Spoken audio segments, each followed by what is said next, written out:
for the count. Right. So his comeback video or his comeback story is, or what he does to his hook, to get these motherfuckers back is letting his wife, who is a porn star or OnlyFans girl, right, to let her fuck a black dude.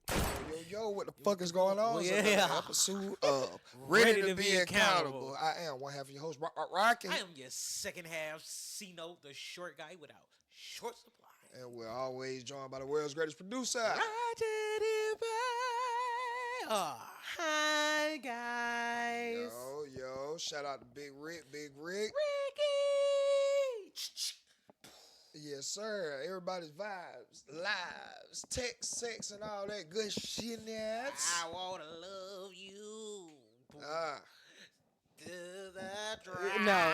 Learn the words, nigga. I don't know the words, but it's okay. Oh yeah, I know. So wait. You got some cutting? You been getting some? Huh? I ain't getting no cutting. I ain't gonna lie. I got some cutting last night. Damn. Short guy, how you been? Man, I've been great, man. Dude, stop all the bullshit, man. What's going on, family? I've been beautiful, with my family, man. Yeah. But no, everything's been great, man. I'm just, we here. Like, we're going up. I feel great, just feel good about it. Keep being consistent, working in, learning this new, everything we learning. Like, it's really beautiful. Just taking it all in, kind of slowing my brain down. What about you, Rocket? Learning how dirty people is. They're real dirty. I just hate it now, dog. Dirty. What? Who's dirty? Bitches dirty. Oh, Lord. People dirty. My God. Ooh, You been fucking with dirty bitches, Rocket? No. What I'm saying is, nigga, when you start taking more care of yourself and on a daily routine, you start noticing how many people don't. Oh, my God. It makes you just want to throw up. So, yeah, a lot of y'all dirty. Dirty bitches. I would never. I don't give a damn if y'all was. Who you been around that's been so dirty that got you feeling this way? It's not. I've been around nobody. You be Again, outside. when you start taking care, right? All you have to do is walk outside. When you start taking care of yourself, when you got face routines, when you got masks, when you got shit like this going on, which I've been on for the last 3 months, heavy, real good and strong. I know y'all say, I'm saying, but goddamn, and you start getting, bro, you just start walking outside, bro. Nigga, you notice these folks dirty. Like, bitch, why is you in front of me with your nails, but you like this, and I see dirt and fecal matter and not fecal matter. Okay, all right. You are good. Now, if somebody's walking out and they have tissue in their nails or hands, no, come on. Then these bitch like, bro, I'm not against you if you're a natural person and you want hair. Hey, that's you. Your choice, your body. You know what I'm saying? But don't be in between. I don't like the 7 o'clock shadow. Ain't even 5 o'clock no more.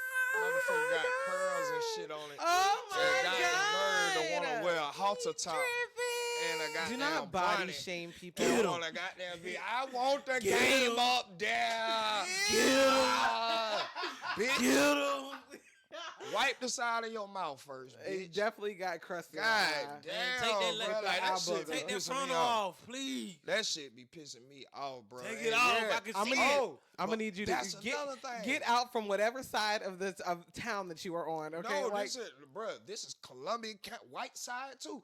You think just because you white that make you clean? No. Okay, so that's what I'm saying. I was saying TJ Maxx. I was saying but which TJ Maxx? Right there on Columbia Road. Is that Columbia Road? Yeah, right off of Washington. Right. All the way up. Mulligan Crossing. Yeah. Bro. Boy, it is ghetto over there. White lady ankle so goddamn dirty and stacked up. I got off the road.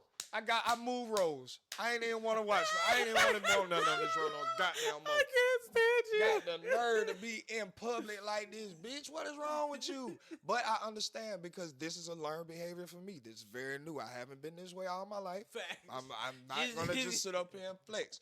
But again, once you start doing it, you start recognizing how much people are dirty.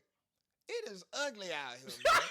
It's ugly out here. This shit is unsanitary. I'm glad you understand it, bro. Unsanitary. The most beautiful short guy ever is for a reason. Bro, unsanitary, dog. Bro, that shit be crazy. I'm glad. How's your week? How's your week? Oh my goodness. Hi guys. My week has been very good. Okay, my week I'm choosing for my week to be good. I've had a lot of shit going on in my life lately actually. But I'm choosing to look on the positive side, and I'm choosing to just believe that the universe is going to work out for me because it has not yet not worked out for me. Facts. You know what I'm saying? Facts. History repeats itself. It definitely do. Now, I won't say that it happens when I think it's going to happen or how I think it's going to happen. Now, that be the kicker. Right. That is always the kicker. It never happens how I think it's going to happen or how I plan for it to happen. But some way and somehow, shit just always fucking works out for me.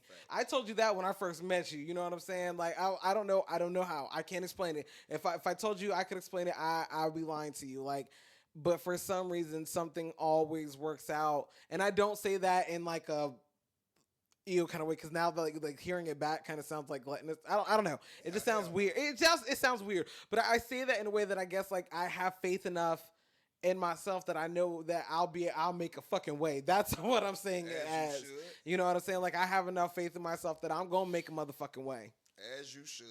As it should. So, that's how I am, gentlemen. Thank you for asking. That's what's up, man. We're going to move right along into today's topic. Yeah, so today's topic, I know I was asking the guys about, because I was seeing some information, some old stuff about, Rory and Mal from the Joe Budden podcast. So they were taking me through like the whole backstory on that, and so that's what we have coming up for you. All right, so I need you to explain to me what this, I guess, beef is with what Rory and Mal. Is it Mal or is it Mal? Wait, who is it? It's Mal. It's Mal. Right. Okay. See, like Jamal, right? Yes. Right. That's okay. I'm just saying because I'm Mal, which is Mal, but he's Mal. Okay. I'm just saying. Mm-hmm. Right. I'm just saying. I always hate that when somebody calls me Mal. You know what I'm saying? And I'm like, it's not Mal. It's not, because Mal is spelled with 2 L's. I'm just saying. But anyway, please explain to me what's going on, because I don't know what's going on. And like I said, so I don't know how the dynamics of the Joe Budden podcast work. I mean, again, the shit is just old. What happened? But they were the original cast, and it was called I'll Name This Podcast later. He brought them on. Ooh, I really want to say it on the 17th episode. I'm not sure. Cause some reason I went back and started at Joe Budden from episode 1 when he started with Old Girl, and it was just audio. And I started listening from there. Who Old Girl? Is that Melissa? I cannot remember. Okay. And I'm so sorry I can't remember her name, because she was he gives her, her just due. But anyway, neither here nor there. They came in and they built what the core audience of Joe Budden has grown to love, which was Joe, Rory, Mal, and Parks. Yep. That was the core. And like I say, due to feelings, because Joe did not fuck these niggas out of no type of cash. Nigga, it was just, I'm sorry, with certain titles, there are certain meetings that you're privy to. Y'all cannot be coming in the owners' meetings with me, and y'all are employees of mine. Okay, so that was the next question I was about to ask. Were they ever, when they started the podcast, were they ever like owners? Like how we have our podcast, we're 1/3. You know what I'm saying? It's a third, and like that's how we we're split it up or whatever. So with them, was it ever that way, or was it because I'm Joe and I have the notoriety? You know what I'm saying? I'm going to be the owner, and are y'all? Did they ever have any percentages? Do we know that? Like, okay, so here we go. Right. I just stated first episode, it was just him and a girl. Right. This has always been Joe's. Yeah. Okay. This has always been Joe's. Yeah, he just always wanted to figure out who he wanted to do. He just wanted to figure out the right chemistry. Yeah. Correct. I always knew that. I knew Joe was like... Yeah, this has always been Joe's. Before the girl, he was by himself. Well, his first episode that he has on YouTube is with him and the girl. Yeah, But Joe got down. This has always been him. Like owner. So okay, all right. So they're I won't say big trying him, but they are big trying him. Contractors at the most. Right. Okay. So right. Like you're basically employees. You know what I'm saying? Yeah. Like that's basically what you are employees of the Joe. Even when it was like, I'll name this podcast anyway. it was his idea and his concept. And as you guys were explaining it, that this is Joe's idea, Joe's concept, and he was just trying to get or curate the right ensemble or cast to be able to put out the concept that they wanted. You again, like you have to have the correct chemistry. Right. So throughout that, they felt like, oh, we got a winning team, so we supposed to be like we're the okay. Over time, it felt like, oh. So when we came in, we helped, goddamn, we put in the consistency, we put in the dedication, we put in the work to help curate the core audience, which now financially supports the Joe Budden Network. How true that statement may be, in business, it doesn't work like that. In business, Joe did it perfectly. That's what you're supposed to do in business. You hire, you fire. You hire, you fire until you get the right set of people. Right. That's literally in business. Shout out to Gino Wickman, who is the author of Traction. And in Traction, they tell you right person, right seat. Yes. You have to have the right person in the right seat for your system, your business to thrive. Big facts. It's not just about having the right person. If you have the right person, i.e., if y'all had me, but I'm a host, but I'm better, being in the production. It probably wouldn't fold over well. Exactly. It probably wouldn't go over that well. But or vice versa. How y'all be trying to get me on camera, and I'm like, no, I'm good. Right. I'm good. You know what I'm saying? So right person, right seat. I fully understand that. Mm-hmm. So from there, because again, I'm just trying to understand what the fallout from that hosts were. So from there, they went on to did Joe fire them or did they leave? They left. They left. And they started their own podcast. There's an infamous Joe Budden episode where he's actually yelling at an empty seat. He yelling, and I think that was the moment where people was like, Joe is it. Like, this nigga is really him in this space, nigga. Yeah. If you can hold a whole conversation and actually visualize the person right next to you, but nobody's actually there, and be entertaining this whole time, you're goated. But no, they left. They left because, again, they felt slighted.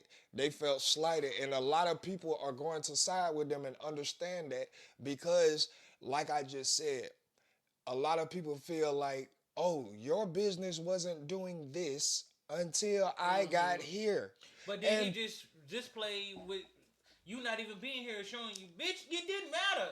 But no, it did matter. I mean, it mattered, did because it's a ladder to this shit. Yeah. It's always a right mix. That's why when Jess was going through that shit with the Breakfast Club, everybody was like in a frantic because chemistry is hard to find. Right.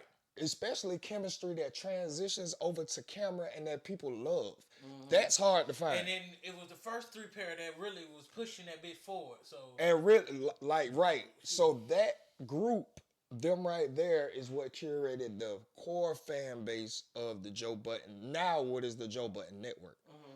Mm-hmm. Again, there were deals made with Spotify, deals for ads, but again, that's why I was. He has been a big advocate of not accepting ads, and it's that he's against ads.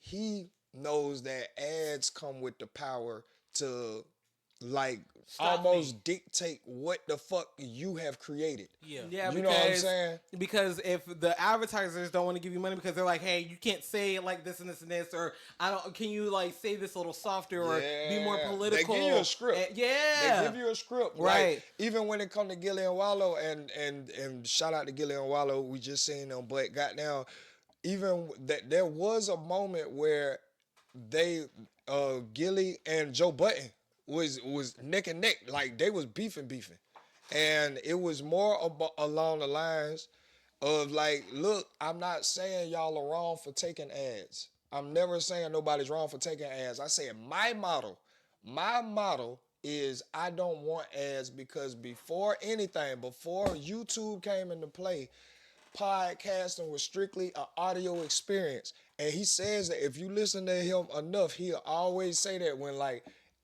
multiple people start talking, or if there's dead air, he'd be like, wait, this is an audible experience. He will bring it back because that's what podcast was at first. no video, straight mics. Facts. So radio when station type deal. so he has always been against ads because he feels like it messes up the experience for the audible listener. If every 10 seconds is this ad has been brought to you by then it gets back into the conversation and then boom, get it come out and this was brought to you by jet fuel. Like damn, now I done lost where the fuck I was in the story. I was interested. Y'all keep pausing this motherfucker so he felt like that was robbing the audible listener of the full experience of a podcast. So for a long time, he didn't accept ads. It wasn't that he was against them. It was that he just didn't accept them. Now, when Rory and Mal broke off, that was one of the first things they got to. Getting ads. Getting ads. Well, I mean, they would have to because they don't have the pull that Joe does, right? Which is cool. And there was nothing against that other than the core audience already was accustomed to how Joe built the shit. Y'all wouldn't have this audience that y'all could break off and feed yourselves with had it not been y'all sitting y'all ass on the Joe Budden Network, or at the time we'll name this podcast later. So that was a hard name. Right, that was a hard name. So now when he switched it over to the Joe Budden Network, which would garner more attention because his name just drew attention like that. Right. It was a great business move. Right. They had a little spat about that, but they got over it. Once the Spotify so you deal hear came she was in, already brewing with them. Yeah, once the Spotify deal came in, they wanted to be privy to the details. They really felt that Joe was really like unscaving some type of large amounts of money from them that they should have been earning. They wanted to know the ins and outs. At the end of the day, they were just information whores. If you really wanted, they weren't hurting for money. Joe was making sure you was fed. Y'all was good. Nobody was sitting up there complaining about nothing. Except, we're supposed to be homeboys, man. Why we can't come into meetings with Lucian Grange and the head of Spotify and all of it? Like Homeboy ain't got shit to do with it. Again. Billionaires before there's one thing I heard from billionaire, bro. Before business, they have to be comfortable. Yeah.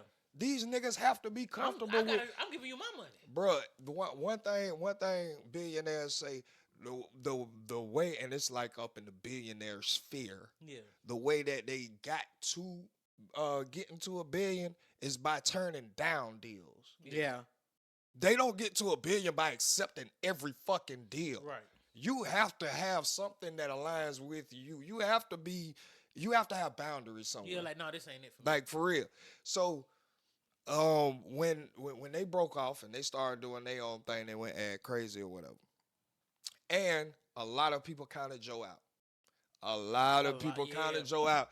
They thought Joe was done. They thought that Rory and Mal were going to take over and that Joe's podcast was just going to plateau.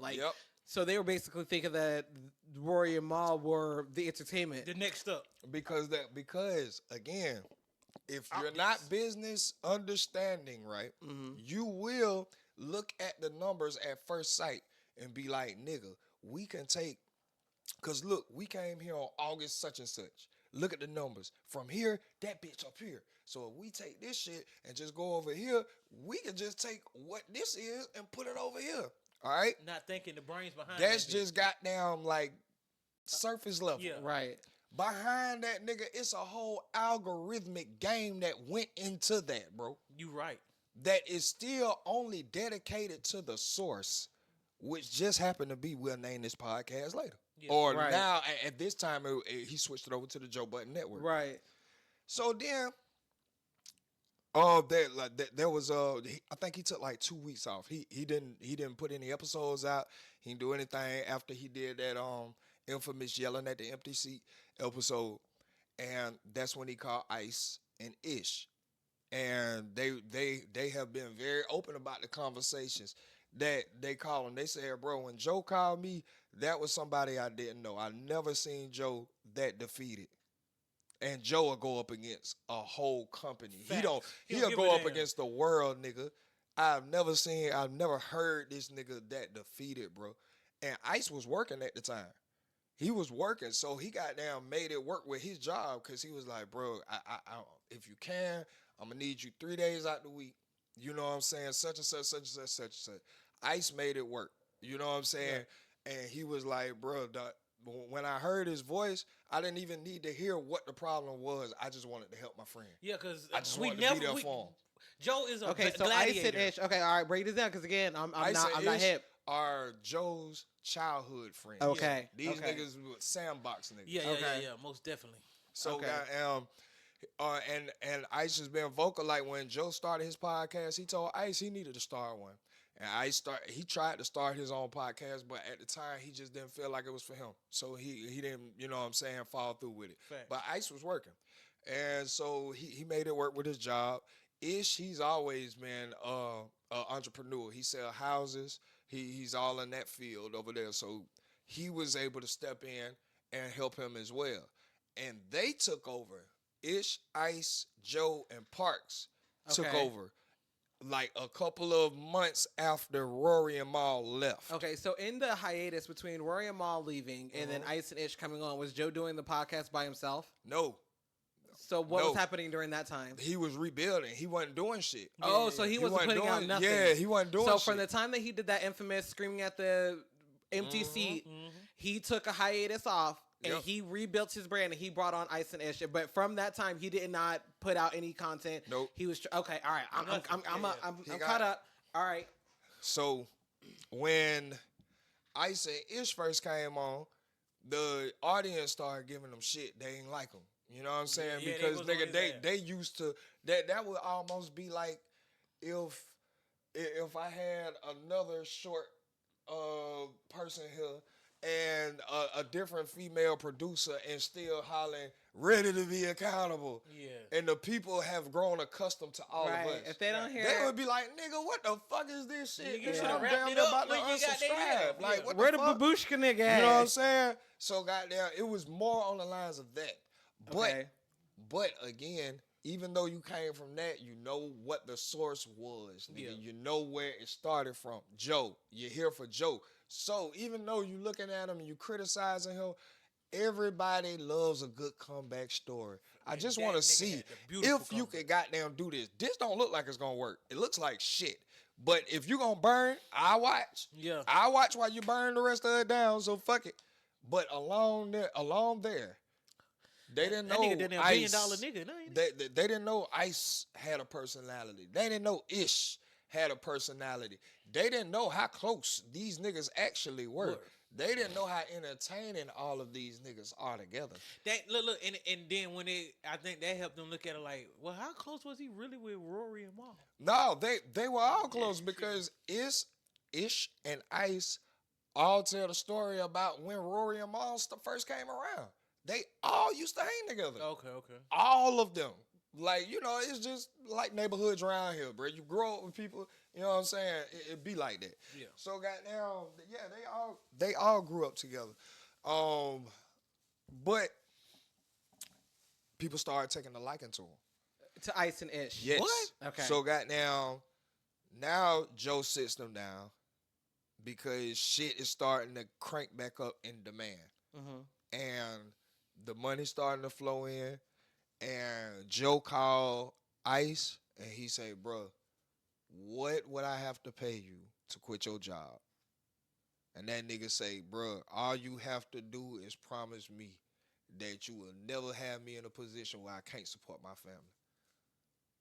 That nigga say, come on. And this nigga been there every goddamn day. Ice said, he always give Ice his props as far as like, he's so trained from corporate America to show up on time, to work hard, to work beyond what is called for, that he don't know that he's one of the anchors of this shit now. Right. You know what I'm saying? So Ice once it started to crank up, he quit his job. You know what I'm saying? He said, fuck it, quit his job. and they start going with that setup. Around this time, this is when they moved to the building that we see the Joe Budden podcast being recorded in now. Yeah. Also around this time is when Rory and Mal incubate their podcast. Okay. You know what I'm saying? Well, it was a little bit before that. Okay. A little bit before that, but around the same kind of... Is when they launch. Okay, so Rory and Mal launched their podcast a little bit before the Joe Budden Network is in the building that we see now. Correct. Okay. Correct. So, in between this, of course, main topics between Rory and Mal are going to be what's going on back at the old home. You know what I'm saying? Look how they doing over there. Because they weren't putting that out? Almost kind of like criticizing, like, nigga, you fucked up what made your show over there and let us go. So now we're just going to make content of your downfall type shit. Yeah. Man, look, and bro, wrong thing to do. I'm sorry. The wrong thing to do. This is why I like what she said, bro. You got to put the right people in the right position, nigga. A boss is a fucking boss for a reason. Fact, nigga. It ain't matter about y'all being here. Nigga, it could look like the world has given up on everything that I got, and I'm going to pull something out so motherfucking swift, nigga. And, bro, when this nigga brought on Melissa Ford and Queen's Flip. That was the ticket right there. Over that was with. the ticket. Over that was with. the ticket. This nigga is now goddamn the podfather of this space, nigga. Joe Budden is him. Not only does he that, he do the human shit. Yeah. I love the human shit that he do. The one-on-ones. When I seen the one where he did Mike Tyson. And they just walking around, bro. It's none of that goddamn performative shit. Even though I love it. I love all the performative shit. But so we need it's some the we need real realness. human in the we need some like all right, bro. We know you performing, but bro, this nigga is crazy, bro. Like, this nigga Joe, and that's why he gets my like plateau placement Mount Rushmore of like idols who inspire me. Him. Adam 22. I know that sound crazy. No, I can believe it. I know it sound crazy. Hey, look. It took you to show me why crazy. Adam 22, bro. It took for you to tell, like, put me in the realm of Adam 22. I'm sorry. Pretty much that like understand that nigga knows how to work some niggas. If you thought Joe Budden went through some shit, nigga, he really went through some shit. Adam 22. He really. Adam 22 had to fucking build. Like what? How many times? 3, 4? Nah, 1. He had to rebuild once. That was twice. About 3. He moved. I mean, he relocated. But I'm talking about as far as like your show being the draw to your show. Yeah, because when in the beginning he was like a skater type of BMX type of what content creator. Yeah, there you go, reporter or something like that. Well, he never made content on BMX. He always made content on hip hop, but that was his thing. BMX. Okay. So what he tried to do was, because that was his thing and that was people he was around, he wanted to interview them. But they like cool niggas like, man, we ain't got really shit to talk about, nigga. We ride bikes. Facts, we do tricks. Yeah, like fuck it. And we ain't really going through no So hardships. he could never really get like a good conversation or anything content worthy. But all the rappers and anybody. Before we get on Adam 22, we got to take it back because we're not done with the Joe Budden podcast. And I definitely wanted to get all right, talk to me. Short Guy's take too. You kind of overtalked her, so give him a second. I'm talking my back. Right, that's all. When I was doing this, I was telling him I wanted his side. Oh, I thought you were telling him to stand up. I mean, that's why he started kept talking. My bad. Yeah, I thought you were moving. I want his side. But anyway, I don't want to stop what we were talking about in regards to Joe Budden. We could definitely get on to Adam 22 because I wanted to talk about him too because I know that he had some cast members that went off too. But I want to get back to right where we are with Joe. So now we're at where Joe has brought on Melissa and Queen's Flip. Yep. Which majority of the world should like. I watch battle rap. So, and I was like a real fan of Queen's Flip because them motherfuckers just do wild shit back in. I don't know if y'all ever seen like a nigga be in the car, like pull like everybody get in the like any celebrity get in the car with him and he just start doing wild shit, pulling on them. That was Queen's Flip, like he used to do wild shit, but he was also heavy in the battle rap world. So I already knew once he got on there, oh boy, it's over, it's finna take off. Then Melissa Ford came on, I was like, Oh boy, I see where you going with this, Joe. Bro, I didn't seen where understand it. I ain't really understand. I thought that the Queen's flip move was iffy because his and the only reason not even because of his material, because he already a boss. But this is what I'm talking about, like understanding your placement in different places. Facts. Just I'm good to play the because you background. a boss don't mean you can't goddamn Assist. make money or goddamn assist in other places. So that's why I thought Queen's Flip was kind of iffy, because I'm like, bruh, he already, like, you know what I'm saying, turned up. He done built his shit from the ground up. Like he came up with no handouts type shit. Yeah. That's so why nigga, I was telling you. If I always felt like he was telling Joe, if you gonna play this like you giving me a handout, nigga, fuck you. Like, and that's just the energy. Like, no, nigga, I'm working for everything that I'm doing. And he Don't do that. put it like that, bro. Like, he hate when Joe play it like that. Like, they joke like that, but he hate when he joke like that, because that nigga really has got it. He gotten it out the mud. Yeah, he really shit. got that bag, man. Like, man, I ain't even gonna let. That was a genius move, though, bro. Then Melissa only Ford. Only a boss. That bro. Melissa Ford part, because you know I keep up with hoes. Yeah, Melissa Ford. But that bro, was like I needed that woman touch I hate to say that been in it. the industry. I don't want to say it like Melissa Ford is what the Ratchet Hippie is to us. Yeah, like she is not just a woman's take. It's an intelligent woman's take. Facts. It's one thing when you can have a woman representing the women on a podcast and can speak from emotion. Not only that, you see how you can tell Melissa done work with herself too. Yeah, but when you can goddamn sit up and you can be like, all right, I know that answer that I just said came from a natural emotional spot, y'all. All right, and that's how I feel. Facts. But what y'all are saying is dead correct, and this is how we can move forward and merely like she's very intelligent. Yeah, like she very intelligent. Like, pretty much she is our ratchet. Cause she ratchet hippie will get like, you know what, y'all was right. I did just have a moment. And get with you. Yeah. Like, you will not like pass off no bullshit and think you finna just move on to the next subject. You see how like, bring it back? You was off on that one. Correct yourself. You are dead wrong, sir. And I ain't finna let you get off on that. Like, we finna stay right here.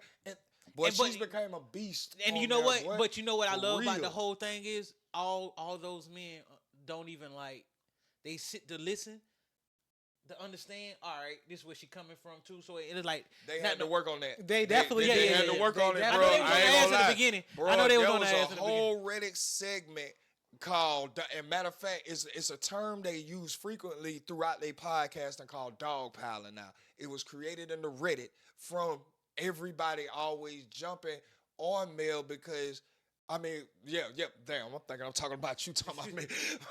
But jumping on Mel because she was coming from a female perspective, and they was like, bruh, it's not a good look that it's a male-dominated space and all of y'all are, like, barking at her. Yeah. So that had to be, there was a fine line, and there was plenty of people that was talking about she was going to leave if it didn't stop.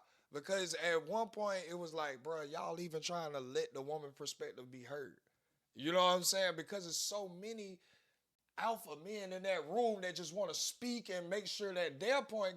You got to remember you have a woman over here. So you got to be that's gentleman, intelligent as well, and she can add value to what we're talking about. Fact. You know what I'm saying? So I'm very proud of her for sticking through that, bro. Yeah. Because, she's strong, nigga, she is a beast now, bro. Like, you cannot get nothing off on her, dog. But she now, like, the whole rebranding of the Joe Budden Network, that's the American dream, and I think that's why it's so big. It's the American dream, bro. To watch you ain't even go down. You almost went down. Just to watch you come back from almost not having it. Fight through adversity. Fight through all people saying it's over with. You made the wrong move. You told yourself that you fucked it up. All this shit, because you know they said he fucked up the shit from he fucked up that you know they was blaming him for fucking up Everyday Struggle, and Everyday Struggle is like one of the most important shows we done had in hip hop culture. Facts. You know what I'm saying? But they blame him for fucking that show up When in all reality, nigga, he was walking away from being fucked.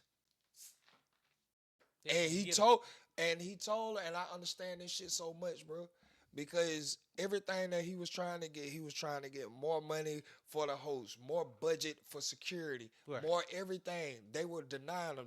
He said, fuck y'all, walked away. Everything that he was fighting for, they gave to academics. What? Yeah. But that was the move. That's what it was for. I wasn't even fighting for me, nigga. You got these people coming in here risking their life, and y'all ain't gonna pay for $300 security so that we are safe in here? Facts. Nigga, fuck you. I got enough money. I done toured. I done did this. I have businesses. I'm good.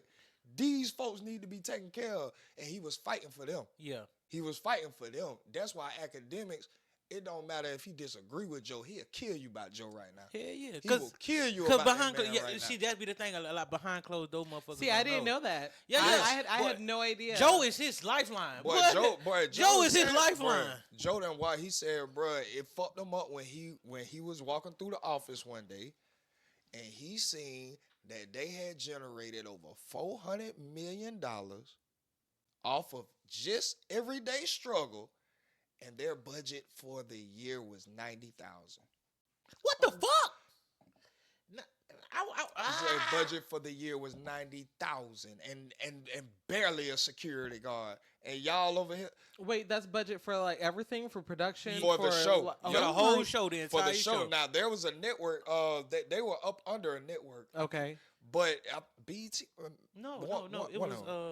It was MTV. MTV. Yeah, they were up MTV under. got all the like. Yeah, they were up like under that. MTV network, but that was the budget for Everyday Struggle, just the show. And Everyday Struggle itself garnished over 400. 400 and something. And he was, oh no, we gotta run that back. We gotta renegotiate. Like, at least 5. We have to do something. The budget should be no less than 5 million. And he started giving them hell. Cause he was at that when he found out he was still on the contract for X amount of time left. And he started giving them hell every fucking day, ever since then. And he was like, bro, it just don't make no sense, bro. Like, y'all look like academics is one of the most hot take niggas.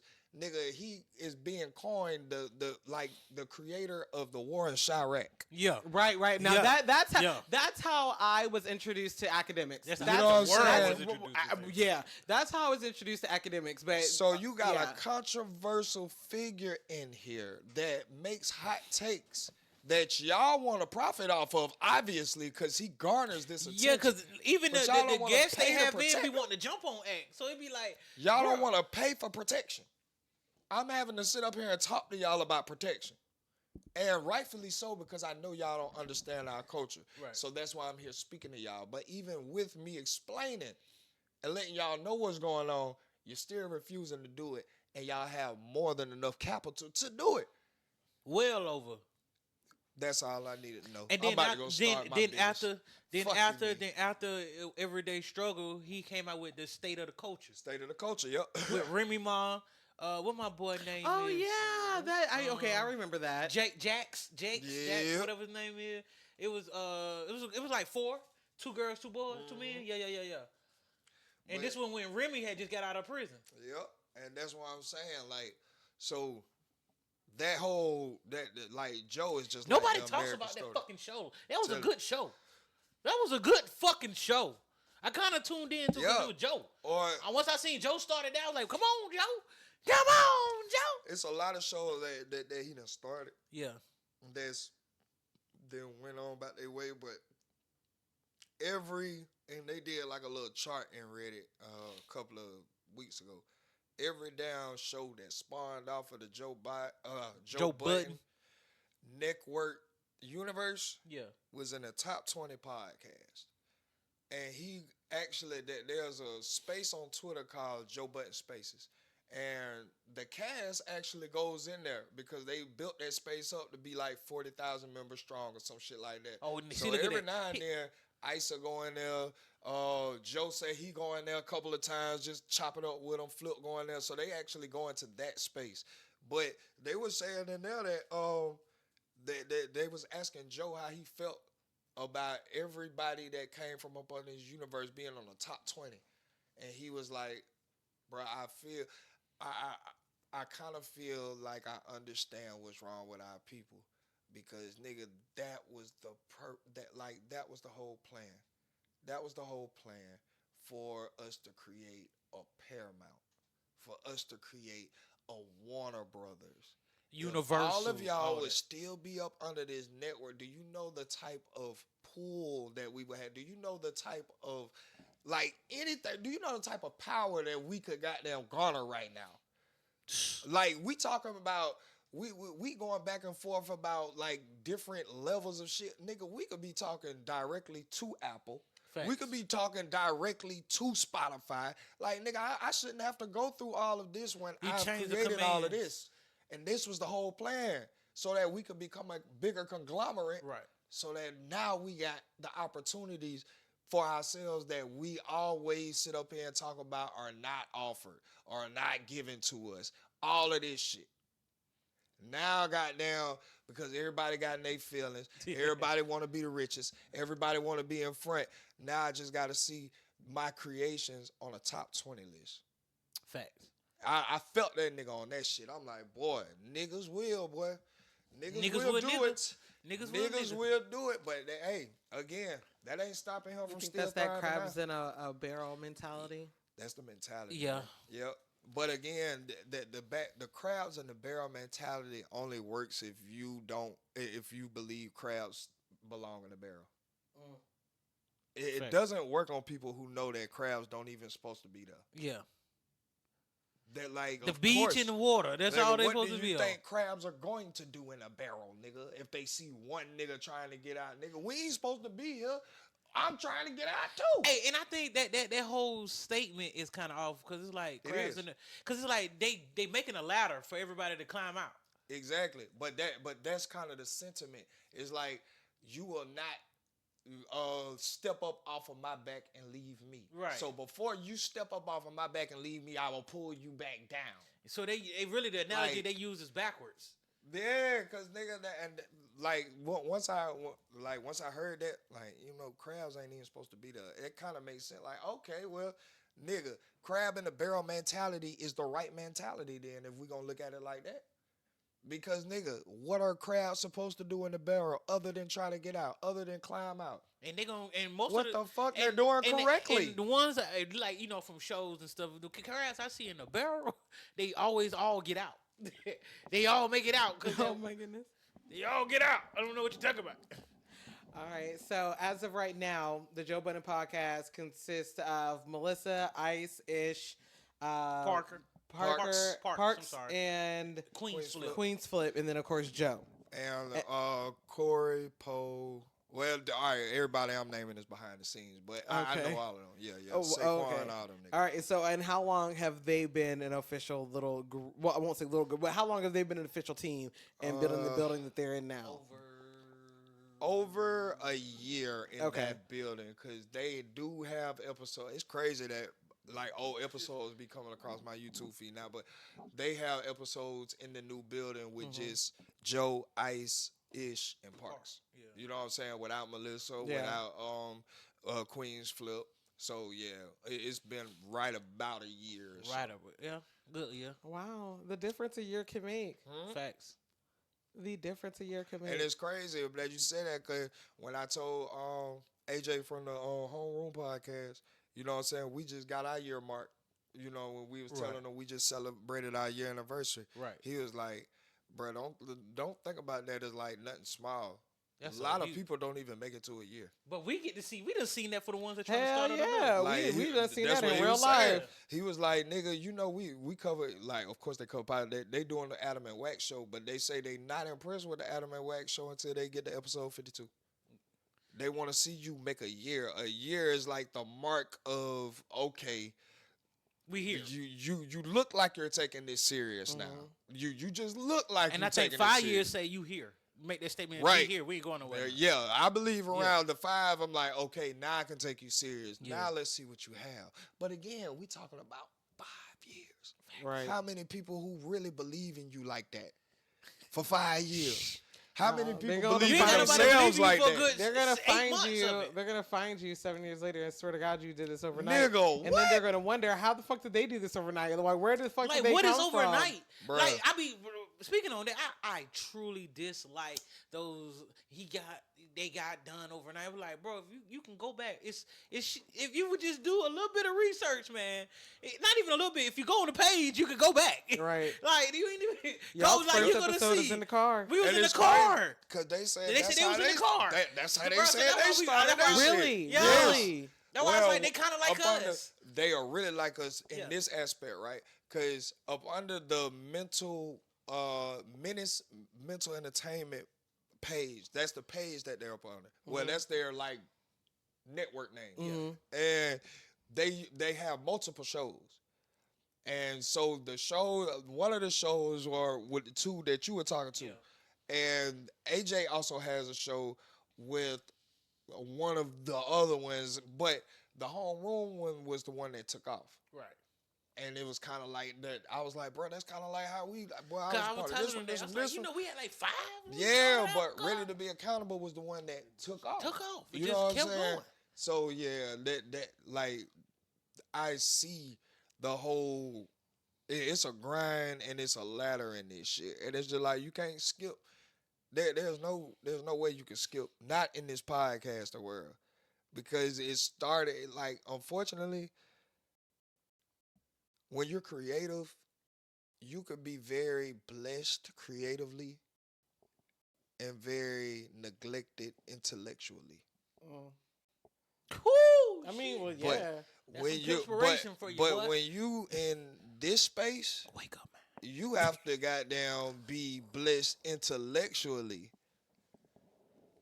first. You know what I'm saying? You have to first know how to form a sentence. Right. You have to know how to read. Well, not necessarily, but you Comprehend. definitely have to learn how Comprehend, to be at able to least. speak. There we go. And hold There a we go. That's conversation. what I had There a is whole problem There with. is an art to conversation. What? Art to conversation. And everybody then don't have great conversations. There's another art to broadcasting. Right. And then there's another art to public speaking. Man, you better preach. So when you Listen. got there really think that you finna master all of this shit and you ain't gotta do nothing, bro, come on, bro. Of course it was set up for you to fail. It wasn't set up for you to fail. You set you up to fail. Facts. Okay. If you ain't got down, sit back and understand like the differences between the two. Like I said, some people are more entertaining on camera than on stage. You know what I'm saying? Yeah. Some people can really goddamn kill it both ways. Gillian Wallow had me on the flow. Bruh. Bruh, I was love like, them. damn. Bro, I loved them. I live love them. is crazy. But you know them what? niggas live is crazy. But bro. you know what? I kind of think they tried to mirror that. I don't know. I felt like I was sitting know what right I'm there in talking my about. fucking living room. The last one they went on, I guess they tried to get garner the same attention. Oh, I know what you're saying. I Yeah. know what you're saying. I know Cause what they you're saying, had but like you gotta look when Explain it. when Gilly and Wallow came on. Did you feel the energy shift? Bruh, nigga, I ran in. Remember? I was We walking all was in. right there, yeah. And they Yeah, was I like, text. well, I didn't see that. But when I was walking up, Yeah, I didn't see it till they later. was like, I'm from sorry. Philly. And he was like, who finna come on? I was like, boy, Gillian Wallow. I started running in. Yeah, I jogged he ran that in. bitch. Look, I'm like, and I started oh, beelining right behind him. Gillian Wallow coming in. I gotta go. Me and goddamn Ricky sat down and stand up in the back because I was like, y'all over there was hot at because it was No, hot we at that sick. corner. Boy, I sick. wasn't high. I- Well, I every mean, time I I came did over have there, I my got hot. fan. Anyway, Right, yeah, continue. you Oh, did but that. I was like the energy shift, like the whole energy shift, like not like bad energy. It was just like a good time, like these are crazy cousins type shit. We finna have a good time. Right. So everybody stood the fuck up, like Nigga. not one motherfucker sat down. Because I looked at it like when everybody else asked us to stand up, a lot of us kept sitting down. Bro, I was just finna make that comparison, bro. I was just finna make that comparison. Boy, tell me y'all ain't feel the disrespect when they would when old girl who was breathing was up there. Oh yeah, it was highly disrespectful. Oh yeah. It was Now highly- I get from maybe the optic of other people, but see, she introduced me to yoga. yeah. You know what I'm saying? So that space, I understand, is very serious. So that was Deeply Well with Debbie Brown. Deeply well with Debbie Brown. And I was so upset with everybody. Like, y'all can't take a moment to fucking breathe. Well, it took the gentlemen to get them to be quiet. Boy, And I appreciate him because I didn't keep up with him. Yeah, I did like him. I did like him who he brought up. But yeah, so that was Deeply Well with Debbie Brown. I didn't know how that was gonna go. I was just praying we ain't had nobody ignorant in that building. But you know what? I didn't think that we were gonna have anyone ignorant because again, these space that we held, people there were like minded. I don't think anybody was there to be like ignorant. I agree with you. Yeah, but I agree with be you. Nigger. No, and this is where I'm going. Yeah.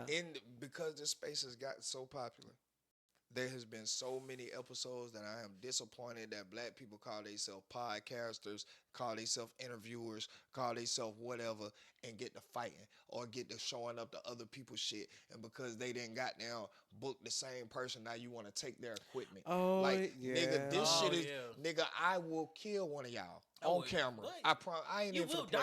I'm not finna play because that's ignorant, bro.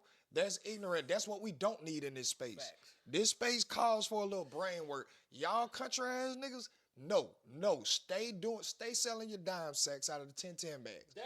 Stop it.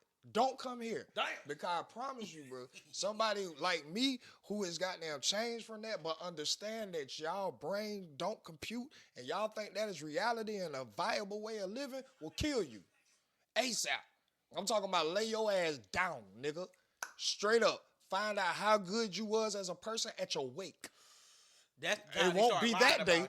It won't be that motherfucking day. That's what they lied about you. I promise you, bro. I promise you, dog. There's not the space for that. Speaking on not that, the space. I hate to get outside. Not the space. When motherfuckers die, y'all get to talking good on these motherfuckers that was the devil.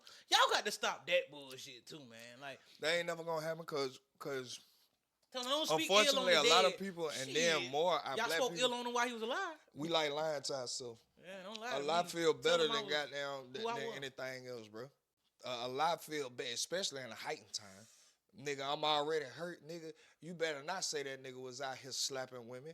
You better not say this nigga wasn't out here taking care of his kids. You better not say this nigga disrespected his mama and goddamn had somebody come in and rob her for all that shit and act like he ain't know nothing about it and act like he was trying. You better not say that. While we're here and everybody's grieving, he was a child of God.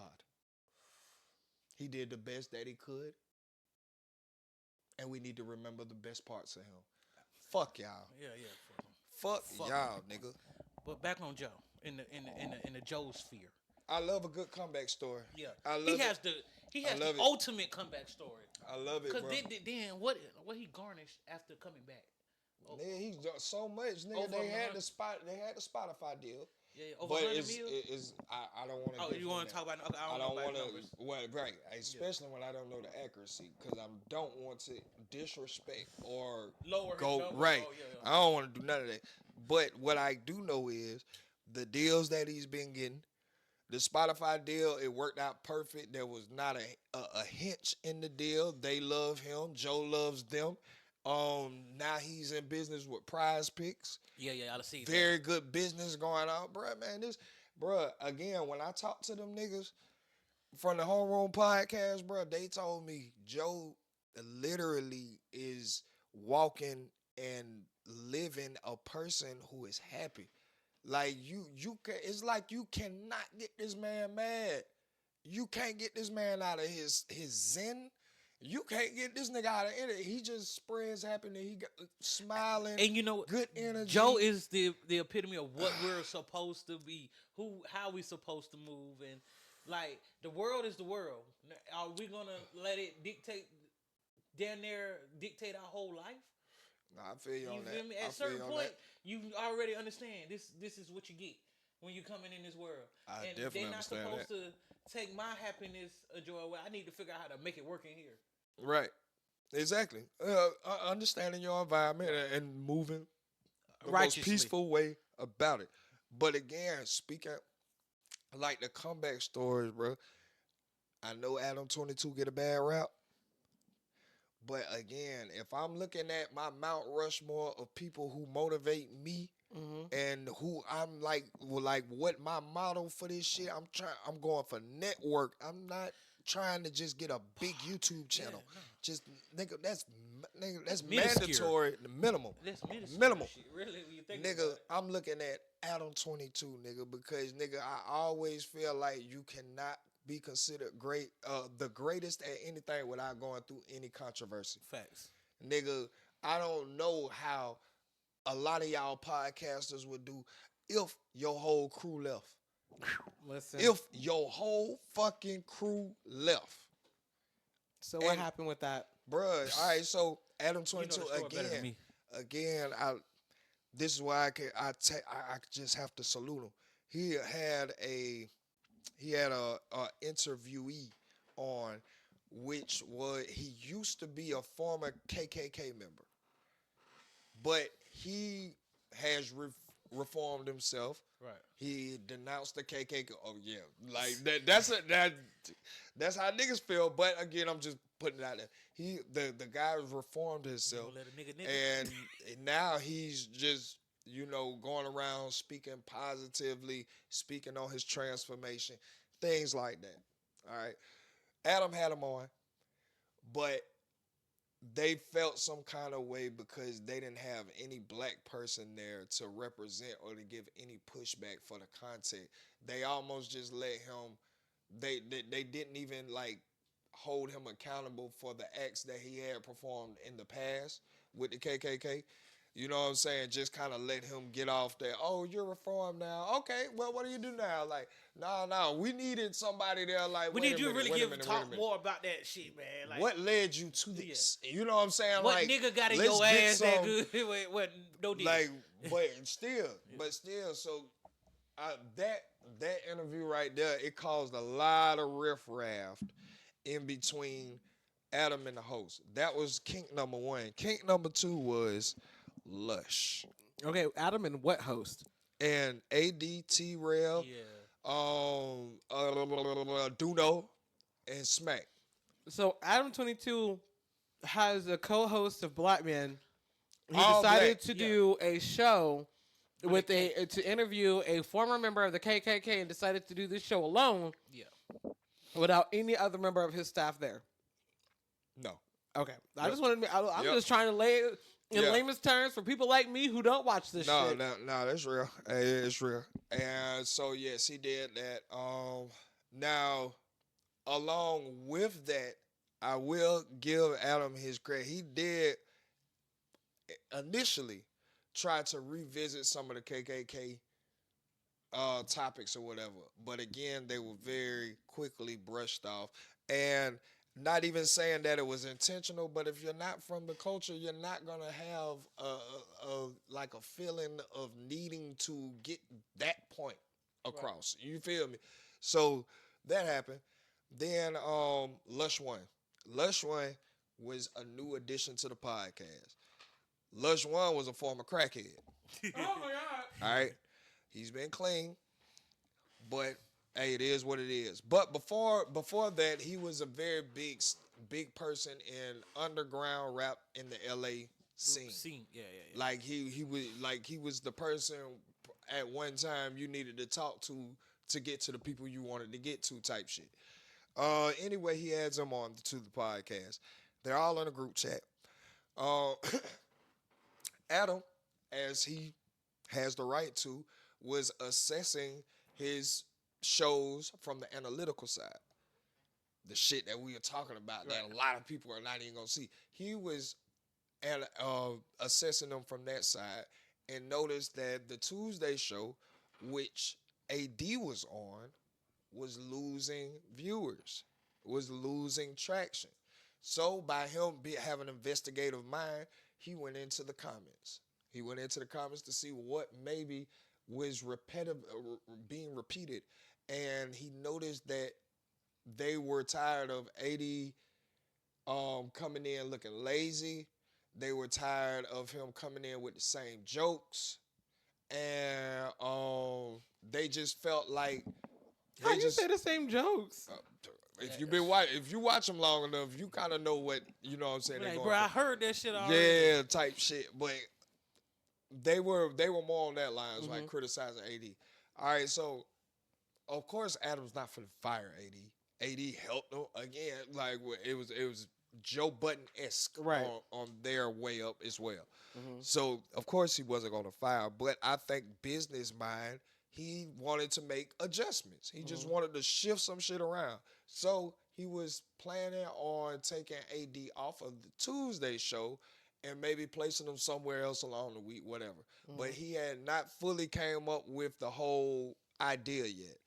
Lush happened to be around. So Adam continued to have the conversation with Lush there and getting Lush's input, not thinking that Lush was finna go and tell anyone. Like, you walking into a meeting and instead of me just sending you out, like, I respect your decision on maybe which day I should place him on or something like that. So I leave you in here for the conversation. Now, this nigga takes the conversation, goes to Discord, and then starts telling people in the Discord, Adam thinking about letting AD go, y'all. Adam thinking about letting AD go. They saying AD stale on camera. They saying that he tells the same jokes. He's getting boring. All of this. Well, one thing you cannot beat, bro, maybe it's the speed of light, but the speed of the internet.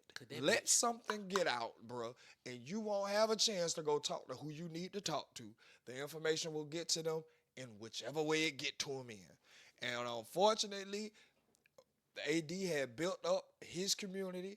Shout out to community. But he has built up his community as well. And Discord to Discord. Down there 10 minutes after Lushton said it, AD on the phone. What is this? What is this that people telling me you thinking about, you know what I'm saying, letting me go? And he was like, what you mean? I ain't not letting you go. I was thinking about, like, putting you on a different day. That was it. But why? How do you know this? It's like, man, my people in my Discord come and tell it. How do they know that? Yeah. And they started doing investigation. And which he good at. Came back to Lush, and which led to Adam's famous, you lied to me, Lush, firing on camera. Came in the middle of the stream. Everybody get up. Lush, stay here. Lush, you lied to me. You can no longer be here. Goodbye. God damn. Gut wrenching. Nigga, first of all, why did you do that to a recovering addict? Holy. If you didn't think that nigga was going to the pipe right after that, boy, that was big enough to do that. Boy, that was big. And which he relapsed. He did, but he's smoking and drinking. He hasn't went to any hard drugs. But neither here nor there, that led to that. The infamous firing on camera. And the firing on camera was like the snowball of everybody just saying, fuck it. And AD had garnered so much love and loyalty from the people that he brought in, because AD was the first one through the door. AD then brought in T-Rail. Then brought in Schmack, Duno, and all these niggas who had then built that community over there. So when AD left, of course, loyalty stay with loyalty. We going with them. They left. Gut wrenching. Out. I literally seen No Jumper's numbers go from 200 something K per episode down to 12,000 views in 5 days. Damn. I was like, what? These niggas, when they left, they took everybody with them. Holy shit. They took a lot of motherfuckers with them. These and niggas. T-Rail and them, they do Back on Fig now, right? Or Fig Community. Yeah. Okay. Back on Fig is their is T-Rail Smack Stream. Mm-hmm. Community is AD and Big Pun Stream. Fig Community World is AD, T-Rail, Duno, Smack, all of them together. The big podcast. Yeah. Everybody but Adam. Yeah. Yeah. Everybody but him. Yes. Okay. All right. Now, this is why I gotta give it to the cracker, bro. This is why I gotta give it to this cracker, bro. All right, give it to him, bro. Bruh.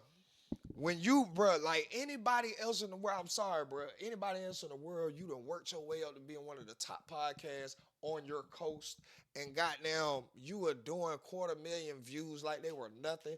Now you down to barely 10,000 views in a week. Bro, I think that would have made anybody give it up. anybody give it up, dog. I'm sorry, like, bro, everything just left me. I worked all this, everything just left me. I can't grab, bro. Not a boss. It is something about us bosses, bro.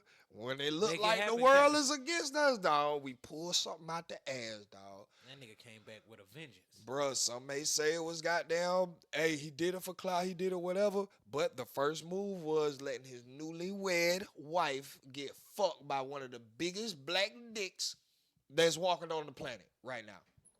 So that's where this came from? Yep. Oh wow! Yeah, well, everybody speculates that was performance. Right, you know what I'm saying? But like, but y'all forget. A lot of people forget Adam was doing content like this too, though. Well, yeah, because I thought he was like. That's neither here nor there. We're speaking strictly on the podcasting side of this because I did not know the timeline, and I'm so happy that you guys are breaking this down because I, like a lot of people, did not know this timeline. I'm not that deeply. These are not the type of shows that I watch, but I like it. So anyway, so now, so after everyone leaves, Adam 22, who is the host of No Jumper, he is now down. He ain't got no jumper at all. White man can't jump. Right. He is down for the count. Right. So his comeback video or his comeback story is or what he does to his hook to get these motherfuckers back is letting his wife, who is a porn star or OnlyFans girl, right. Yep. To let her fuck a black dude. Right. And the reason why it was so a shock because she not only did they just get married, she has never done male woman content ever while they was in a relationship. It's always been woman on woman content. Oh, okay. So they like her fans and shit has always been begging for her to do male on woman content. Well, let's just take it a step further and get the BBC in this motherfucker and go crazy. Which 12.3 in a weekend, that sounds like a good ass business power play to me. I'm sorry. Most of us, we can't think of it, whatever. No, but what really took him there was how he just was so nonchalant about it. But that's just how he do it. That's his. Yeah, he ain't got no emotion to nothing. It's like he just see what it is. I think he has emotion. Okay, so then the way he going about it, you know. Yeah. So then from there, I do remember that they made Ak. Well, he didn't make, but he gave Ak his blessing to review I guess the video or whatever it is saying because that's what academics does. So that's who he is. After she got fucked. Of course, everybody was going crazy. Everybody wanted to watch it. It came out, did very well. Ak wasn't even finna review it. He did give Ak the blessing to review it. And that kind of started a little rift in between them.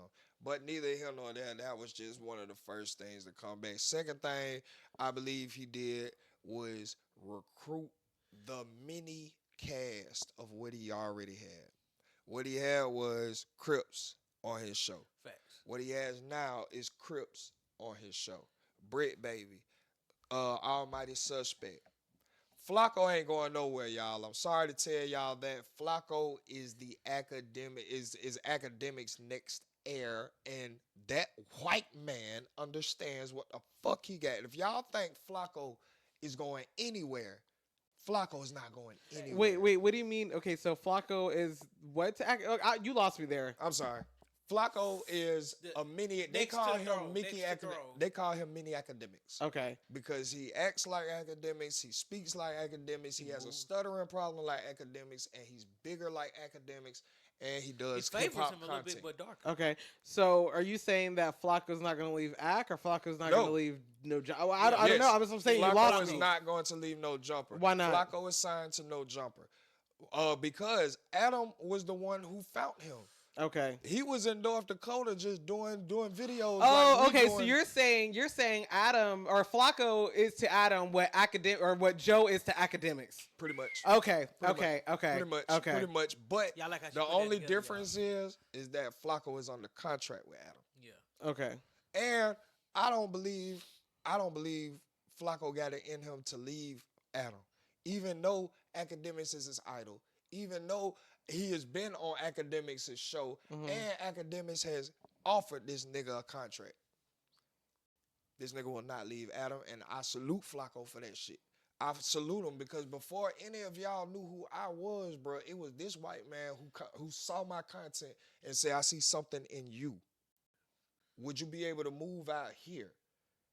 North Dakota to Cali, that's not no small move. Hell no. That nigga was in North Dakota making content Yes. about what? About hip hop. Yep. Oh, okay. About hip hop.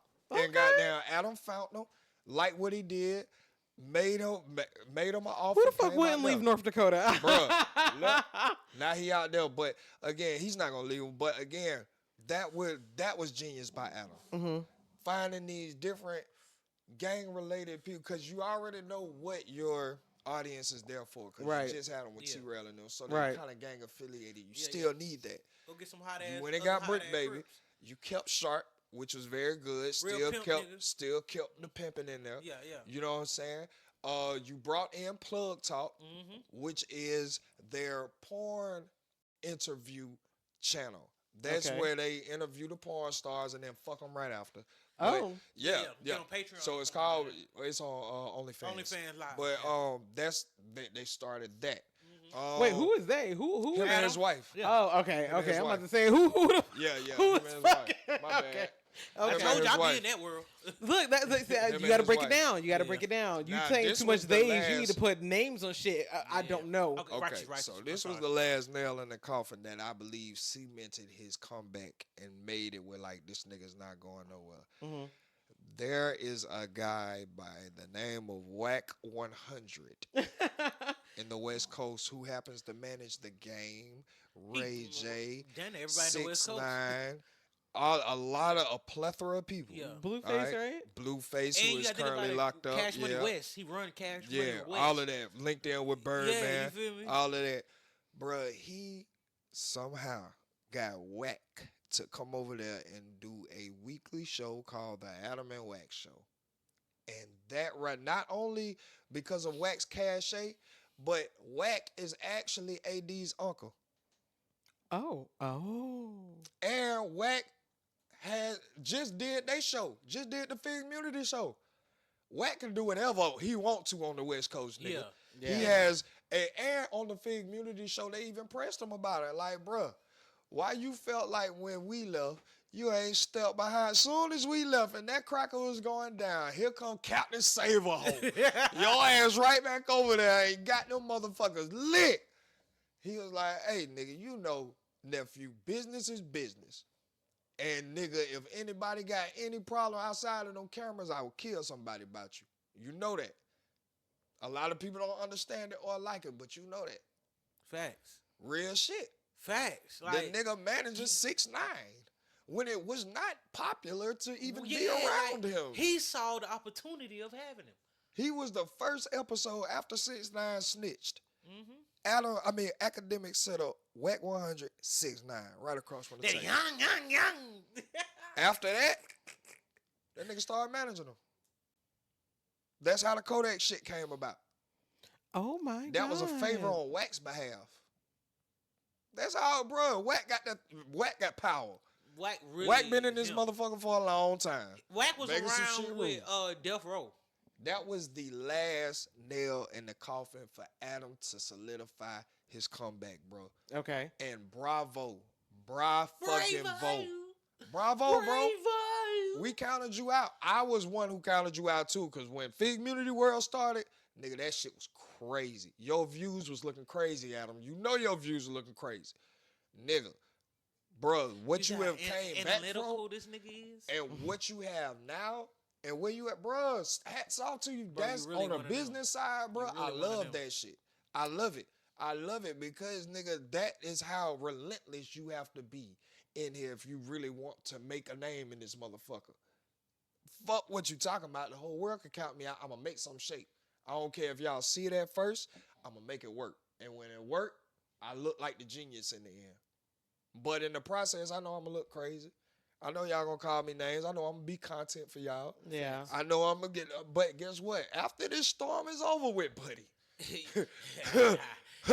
Y'all gonna say what downfall? Guess what that downfall? nigga You just can't even did? keep talking about that, though. Upgraded the no jumper building, $5.3 million building. Yeah. Yeah. Fuck you Everybody talking about. got an office Fuck now. you talking Everybody about. got an We're not office finna now. talk about no more of this beef shit. Let's talk about new purchases. 5.3 million with AC, different floors, accommodations, and all. Facts. Boss shit. I love it. I love that shit, bro. That's why I just put him on the Mount Rushmore. He one of them ones. Joe, Adam, Vlad, Eck, all of them up there. All of them up there for various different reasons. Vlad is a demon. Vlad just relentless. Yeah. Vlad is relentless, and that nigga lives this content shit. Like that nigga lives this content shit. Go bro. on his that nigga got some shit. That nigga breathed Like this shit. Like, that nigga Vlad breathes this shit. Like when I heard his story about how he was even like inducted into the culture because he was a DJ back in the day. from He from Russia? where they did the Holocaust shit. Germany? Okay. Yeah, Germany. Yes, Jews. Yeah. Vlad Okay. is Jewish? Jewish. Okay. Yes. So goddamn, when he moved over to the U.S., he moved to New York. Mm-hmm. But the white As folks most of ain't them fuck did. with him because, you know what I'm saying, like he was a Jew.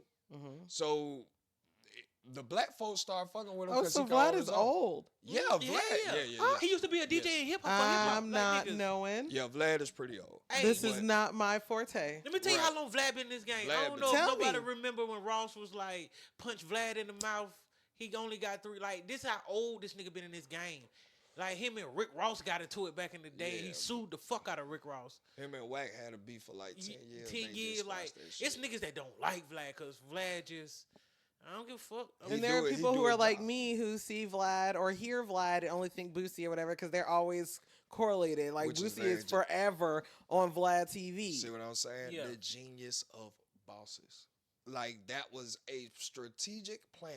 Vlad is not letting Boosie go anywhere. No. Boosie will not leave. He nigga. a loyalty He to don't Vlad. care. A loyalty. That is just Vlad, you saving my life. that's Charleston White and Say Cheese. yeah. That's Charleston Okay. White and Say Ooh, Cheese. He is shit. not letting Charleston White go nowhere. No. Charleston White blew up on his channel and he is loyal to him. So these, I guess, interviewers and interviewee, they just continue to do interviews with one another. Yeah, they get Charleston paid. White every time. just got down, let her go another interview I was looking at. It came out like 4 hours ago.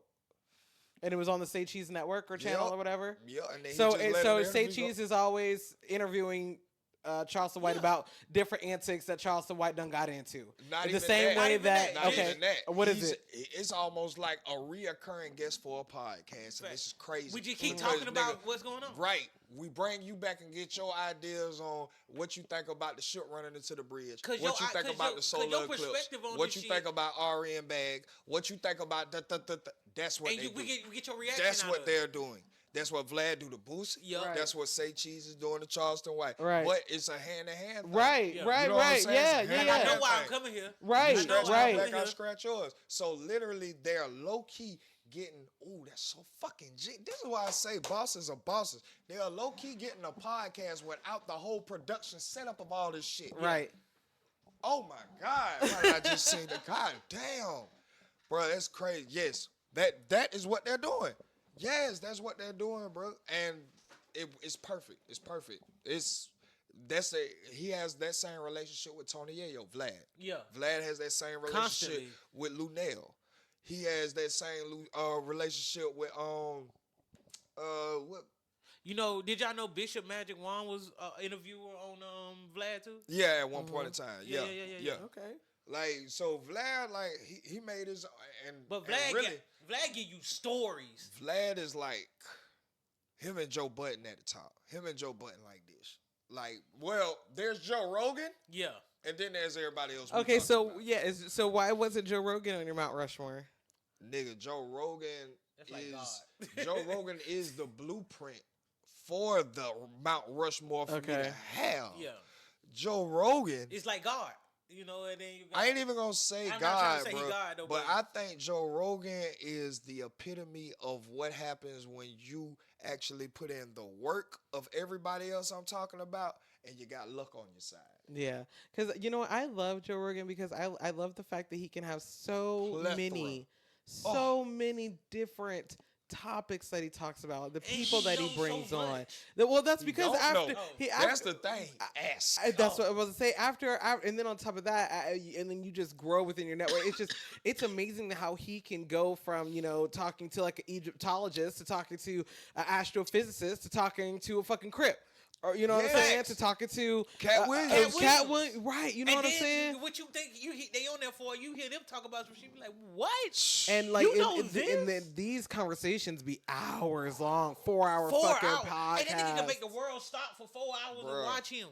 That's what I'm talking about when I say, nigga, you can't even. That's the blueprint, nigga. Joe Budden barely does 4-hour podcast. He said his goal is usually 2. It usually goes to 3, but 4 is crazy. Nigga, Joe Rogan, I have seen a 6-hour podcast put up from that nigga, dog, and it'd be 3 niggas in there and be having 2-point-something million. What? Nigga, that's crazy.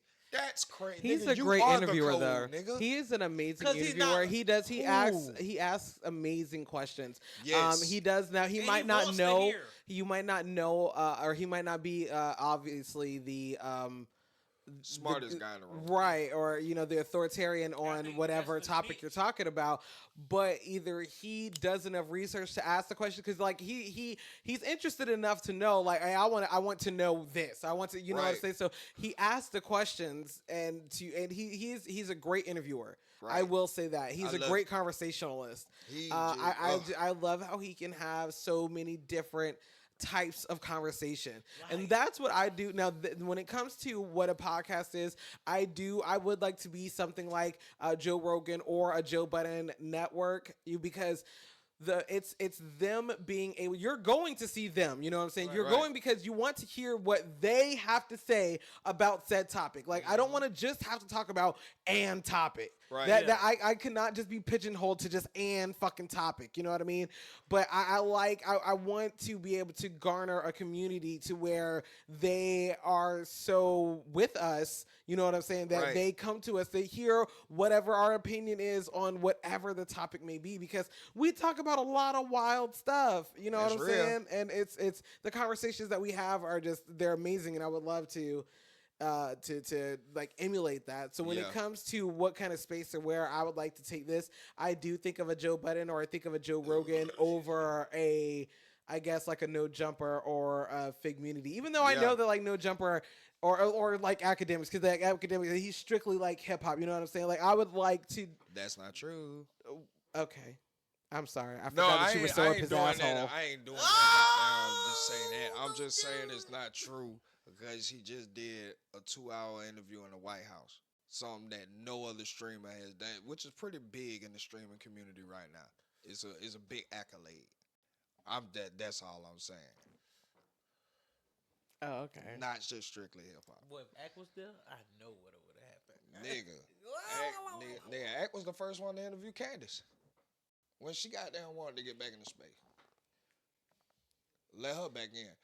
It takes a goddamn a different type of patience.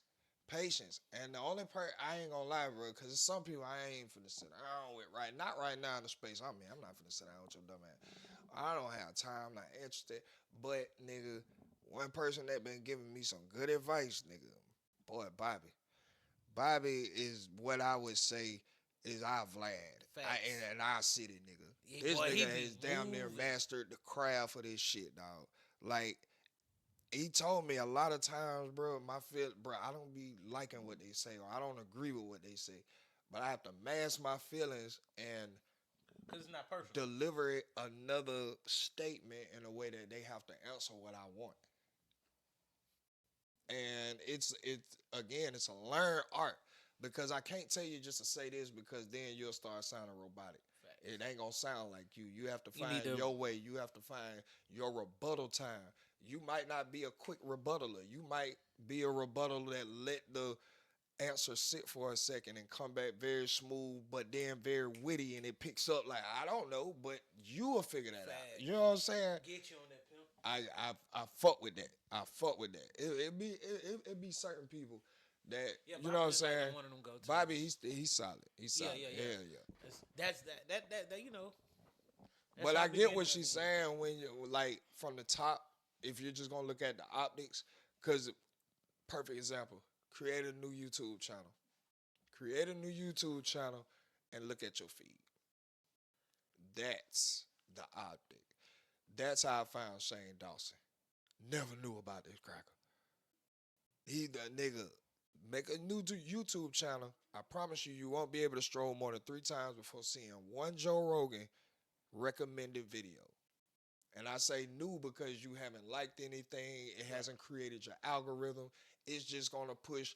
These are the top videos out there. Dude, watch them, bitch. Right. It's like, it's nothing. We don't know nothing about you, but we're going to figure it out. Yeah, we're going to get you started. So started. we're going to give you out here. What do you like? And we can start you with the top tier motherfuckers first. Man, this shit, but boy, look. It be some shit going on. And with that being said, this has been another episode of Ready to Be Accountable. We see y'all next week, folks.